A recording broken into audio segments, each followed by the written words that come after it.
Bismillahirrahmanirrahim. Assalamualaikum warahmatullahi wabarakatuh. Perkenalkan, nama saya Zubaidah Rahman, SE, MAK, adalah dosen tetap program studi akuntansi Fakultas Ekonomi Universitas Gorontalo. Adapun mata kuliah yang diampuh, salah satunya adalah mata kuliah akuntansi keuangan lanjutan 1. Mata kuliah ini merupakan mata kuliah kompetensi utama atau merupakan mata kuliah wajib program. Mata kuliah ini merupakan lanjutan dari mata kuliah akuntansi keuangan menengah dan menjadi dasar penting bagi mahasiswa sebelum mengambil mata kuliah akuntansi keuangan lanjutan 2. Akuntansi keuangan lanjutan 1 ini dirancang untuk memberikan pemahaman kepada mahasiswa bagaimana konsep, teori, dan metode akuntansi pada entitas bisnis. Capaian pembelajaran mata kuliah akuntansi keuangan lanjutan ini adalah yang pertama, persekutuan atau partnership. Yang kedua, penjualan konsinyasi. Yang ketiga, pencatatan atas transaksi penjualan konsinyasi. Yang keempat adalah kombinasi bisnis. Kelima, pencatatan dan pelaporan kombinasi bisnis. Keenam adalah ventura bersama atau yang biasa disebut dengan joint venture. Yang ketujuh adalah likuidasi dan penutupan usaha. Serta yang terakhir adalah investasi saham. Adapun sistem pembelajaran ataupun metode pembelajaran yang dilaksanakan adalah pembelajaran secara luring atau tatap muka dan pembelajaran secara online atau daring.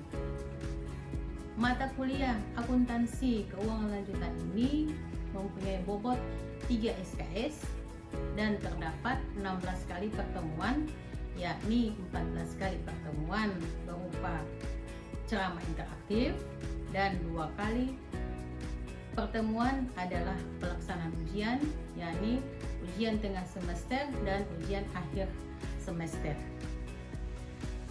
Dalam proses pembelajaran ini menggunakan media pembelajaran, yakni PowerPoint, buku teks atau buku referensi yang relevan dengan mata kuliah. Dalam proses pembelajaran ini akan melakukan interaksi antara dosen dengan mahasiswa dengan tujuan untuk menciptakan suasana kelas yang hidup, seperti ceramah interaktif berupa partisipasi baik dari tanya jawab, diskusi, pemecahan soal dan penyelesaiannya, dan yang berikut adalah pemberian tugas-tugas baik tugas individu maupun tugas kelompok, dan diantaranya adalah presentasi tentang keterkaitan antara teori dengan praktek. Yang berikut adalah studi kasus dan penyelesaiannya. Adapun yang menjadi asesmen ataupun penilaian dalam mata kuliah ini adalah yang pertama, kehadiran ataupun presensi. Yang kedua adalah tugas-tugas. Yang ketiga adalah penilaian ujian tengah semester atau UTS, dan terakhir adalah ujian akhir semester atau UAS. Berikut ini adalah cuplikan video pembelajaran dari mata kuliah akuntansi keuangan lanjutan 1 dengan materi penjualan konsinyasi. Bismillahirrahmanirrahim. Assalamualaikum warahmatullahi wabarakatuh. Waalaikumsalam warahmatullahi wabarakatuh. Alhamdulillah, syukurillah kita panjatkan kehadirat Allah Subhanahu wa taala, karena hanya dengan izin dan kuasa-Nya lah maka kita dapat berkumpul bersama-sama pada hari ini kembali dalam keadaan sehat walafiat. Dan kita aturkan ya sholawat dan salam kepada junjungan kita Nabi besar Muhammad SAW, kepada keluarganya, sahabatnya, dan insya Allah akan sampai kepada kita sebagai umatnya yang selalu menjalankan ajarannya. Amin. Baiklah, saya Jubaidah Rahman selaku dosen pengampu mata kuliah akuntansi keuangan lanjutan 1 pada hari ini pada pertemuan kedua, yakni akan membahas tentang penjualan konsinyasi. Baik, sebelum kita masuk pada materi inti, ya perlu saya sampaikan kembali bahwa kriteria penilaian adalah ada beberapa, yakni yang pertama mengenai kehadiran, ya. Yang kedua adalah partisipasi, ya. Partisipasi ini yakni diskusi ataupun tanya jawab. Yang ketiga adalah tugas-tugas, baik tugas individu maupun tugas kelompok. Yang keempat adalah ujian tengah semester atau UTS, dan yang terakhir adalah ujian akhir semester atau UAS, ya.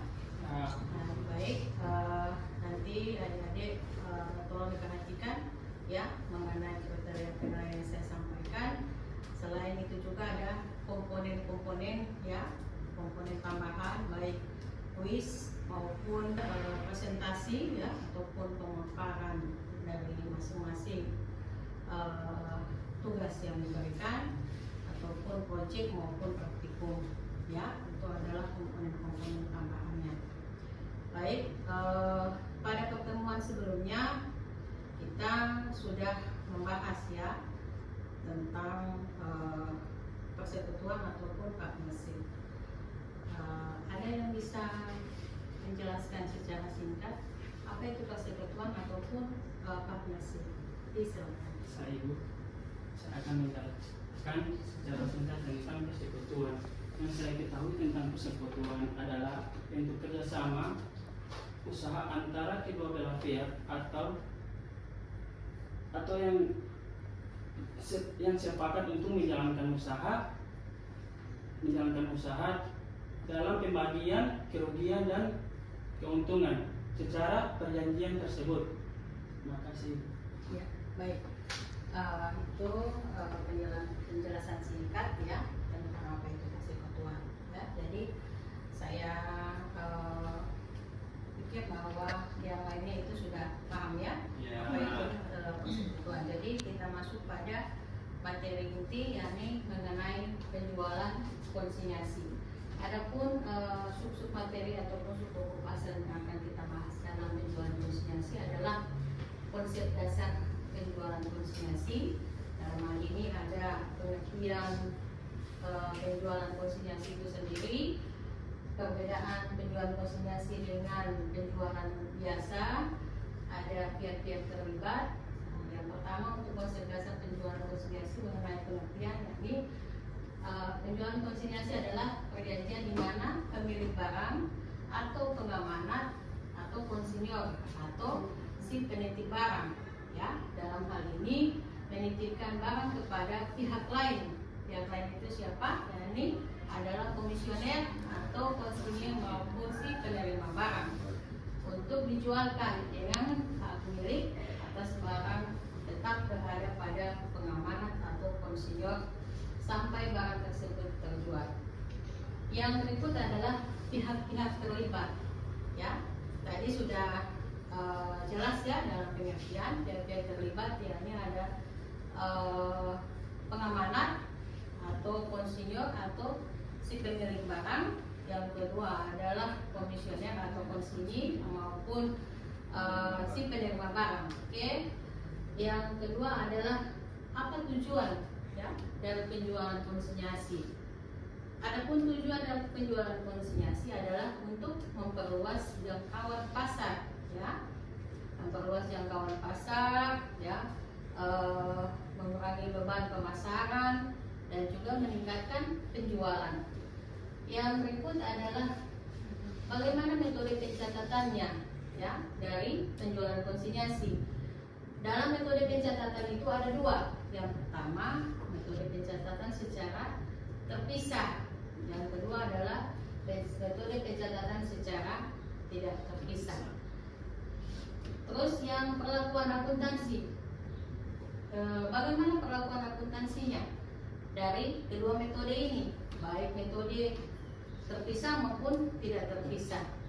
Kalau metode terpisah, yakni dipisahkan penjualan konsinyasi dengan penjualan reguler, baik oleh si pengamanat atau konsinyur atau si pemilik barang. Dan dalam metode pencatatan tidak terpisah, yakni digabungkan ya antara penjualan konsinyasi dengan penjualan biasa atau penjualan reguler ya, yang berikut mengenai apakah saja transaksi yang terkait ya. Jadi pada saat kita akan mengirimkan barang ya, itu transaksi yang akan kita buat ya, ataupun bagaimana coba yang akan kita buat itu masuk di transaksi yang terkait pengiriman barang, pemberian komisi, terus ada laporan penjualan ya, itu merupakan transaksi yang terkait di dalam penjualan konsinyasi ya. Baik, itu submateri dalam penjualan konsinyasi. Dari penjelasan tadi ada yang ingin bertanya? Ya, silakan. Apakah bisa berikan gambaran singkat terkait penjualan konsinyasi dan penjualan biasa? Ya, baik. Dengan siapa? Atas nama Aulia. Ya, baik. Aulia, pertanyaan yang bagus ya. Saya apresiasi atas pertanyaannya. Bagaimana perbedaan penjualan konsinyasi dengan penjualan biasa? Ada yang bisa memberikan penjelasan secara singkat, baik penjualan konsinyasi maupun penjualan biasa? Silakan. Saya Ibu. Iya, silakan. Saya izin menjawab pertanyaan dari Aulia terkait perbedaan penjualan konsinyasi dan penjualan biasa. Menurut saya, penjualan konsinyasi itu di mana pemilik barang atau pengamanat menitipkan barang kepada pihak lain atau komisioner untuk dijualkan, dengan hak kepemilikan barang tersebut tetap berada pada pengamanat sampai barang tersebut terjual. Sedangkan penjualan biasa, kepemilikan barang itu berpindah kepada pembeli saat transaksi terjadi. Oke. Baik, bagus ya jawabannya. Ada yang bisa menambahkan lagi? Ya, baik. Jadi saya akan menambahkan apa yang menjadi jawaban dari si Putri Aulia Haris. Ya. Jadi tadi sudah disampaikan perbedaan ya dari aspek kepemilikan ya, bahwa dalam kepemilikan itu penjualan konsinyasi ya, hak kepemilikan tetap berada pada pengamanat ya atau konsinyur. Kalau di penjualan biasa berada hak kepemilikan berada pada si pembeli. Jadi saya bisa tambahkan ada beberapa aspek, yakni ada aspek risiko barang ya. Kalau di risiko barang penjualan konsinyasi itu ya risikonya berada pada pengamanat atau konsinyur ya. Tetapi pada penjualan biasa risiko berada pada si pembeli ya.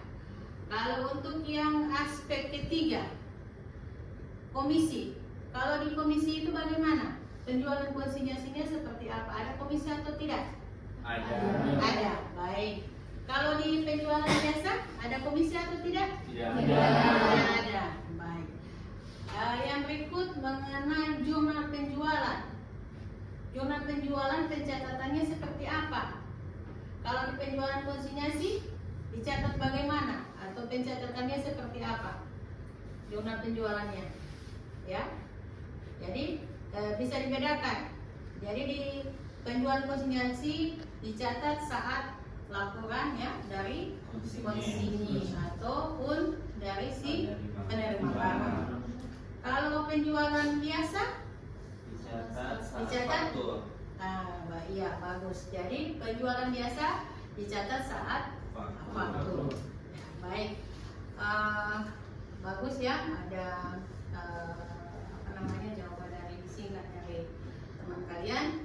Yang berikut adalah kita bisa masuk ya contoh-contoh ataupun latihan-latihan soal ya, prakteknya ya. Ya. Ini ada latihan-latihan soal ya.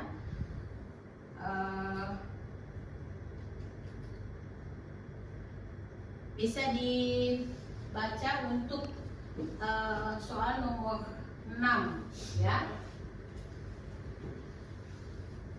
Nomor 6 adalah PT sukses mengirimkan barang kepada PT Maju senilai 200 juta ya, secara konsinyasi. Biaya yang ditanggung oleh PT sukses sebagai pengirim, biaya angkut 2 juta, biaya asuransi 1 juta. PT Maju berhasil menjual 75% barang tersebut dengan harga 250 juta dan memperoleh komisi 10%.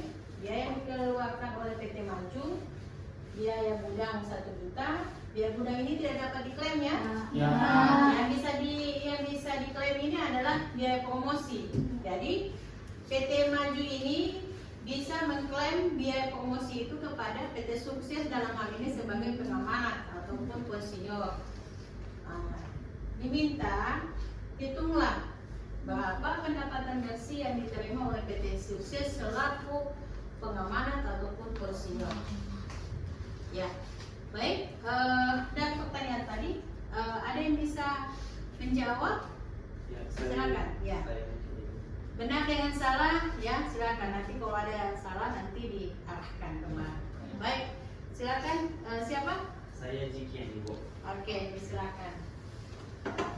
Baik, sebelumnya teman-teman saya ingin menjawab pertanyaan di nomor 6 untuk soal prakteknya untuk menghitung penjualan konsinyasi. Jadi di sini dari soalnya sudah bisa kita lihat yang diminta itu hitunglah pendapatan bersih yang diterima oleh PT Sukses. Nah, sebelumnya sudah kita ketahui bersama untuk penjualan kotornya itu ada 250 juta termasuk penjualan kotor. Nah, bagaimana untuk mencari selanjutnya? Yaitu karena kita sudah melihat di sini untuk komisinya ini ada 10%. Nah, kita cari untuk komisinya. Untuk mencari komisi 10% dikali dengan penjualan kotor 250 juta. Jadi untuk 10% dikali 250 juta mendapatkan nilai 25 juta. Nah, sudah didapatkan. Nah, selanjutnya kita menghitung biaya yang dikeluarkan oleh PT Maju. Nah, di sini yang kita ketahui hanya untuk biaya promosi saja yang dapat diklaim oleh PT Sukses itu sendiri. Jadi biaya promosi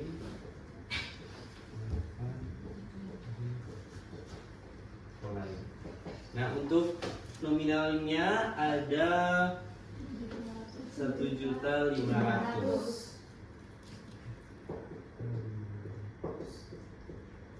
Sebelumnya saya melengkapi.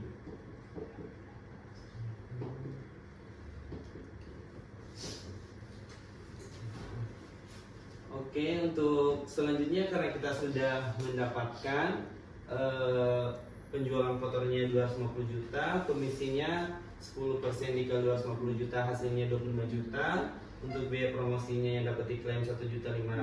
Untuk mencari pendapatan bersihnya itu kita harus menjumlahkan keseluruhannya. Di sini 25 juta ditambahkan dengan 1.500.000 hasilnya 26.500.000.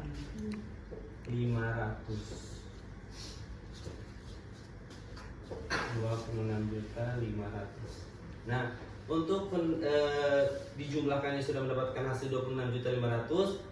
hasil akhirnya kita kurangkan dengan penjualan kotor tadi yang sudah kita ketahui 250 juta. Nah, otomatis mendapatkan hasil 23 juta 500. Oke, baiklah teman-teman, inilah hasil akhir dari perhitungan pendapatan bersih yang diterima oleh PT Sukses, yaitu Rp223.500.000. Terima kasih. Semoga dari hasil yang saya dapatkan teman-teman bisa mengetahui perhitungan dari contoh soal yang sudah ada. Terima kasih.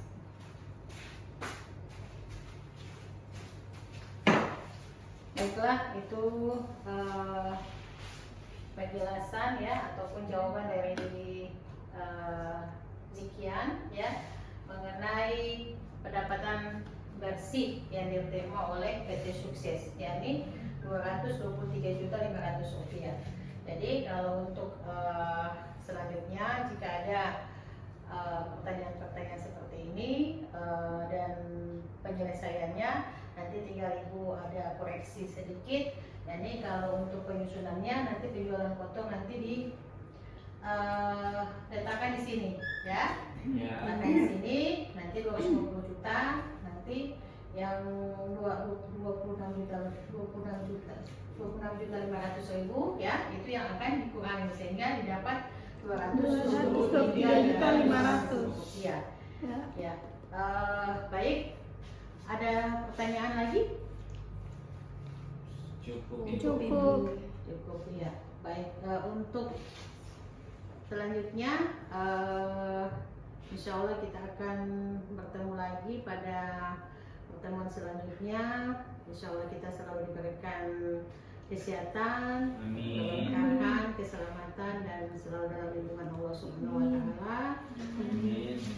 Demikian pemaparan ataupun penjelasan dari materi penjualan konsinyasi pada hari ini.